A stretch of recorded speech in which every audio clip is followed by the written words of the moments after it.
আসসালামু আলাইকুম। Hello everyone, কেমন আছেন? আলহামদুলিল্লাহ আমি ভালো আছি। তো আজকে কাঁচা কাসকি মাছের রেসিপিটা নিয়ে আসলাম। সবসময় আমি শুটকিটাই খাওয়া হয়। তো আজকে কাঁচা মাছ নিয়ে আসছি। তো এটাকে আমি সব পেঁয়াজ, রসুন, কাঁচামরিচ, আস্ত জিরা, হলুদ, মরিচ, লবণ, তো ধনিয়ার গুঁড়া দিয়ে এবং এই যে লাস্টে দিলাম সরিষার তেল, এটা দিলাম। এগুলো দিয়ে ভালো করে মাখাবো।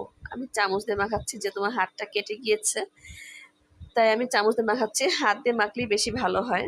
তো এখন পরিমাণ মতো আমি পানি দিয়ে দেব, ভালো করে নাড়িয়ে চাড়িয়ে ঢাকনা দিয়ে ঢেকে দিব।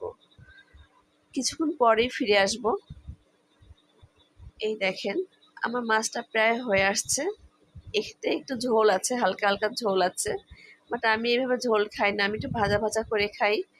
তাই নাড়াচাড়া দিয়ে একটু লবণটা চেখে দেখে আবার আমি ঢাকনা দিয়ে ঢেকে দিব। কিছুক্ষণ পরে আবার ফিরে আসব।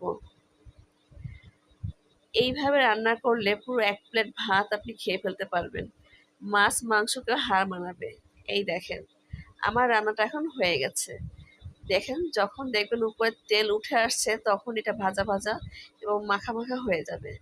এখন ওই চুলাটা বন্ধ করে দিব, দিয়ে ভালো করে ঢেকে রাখবো।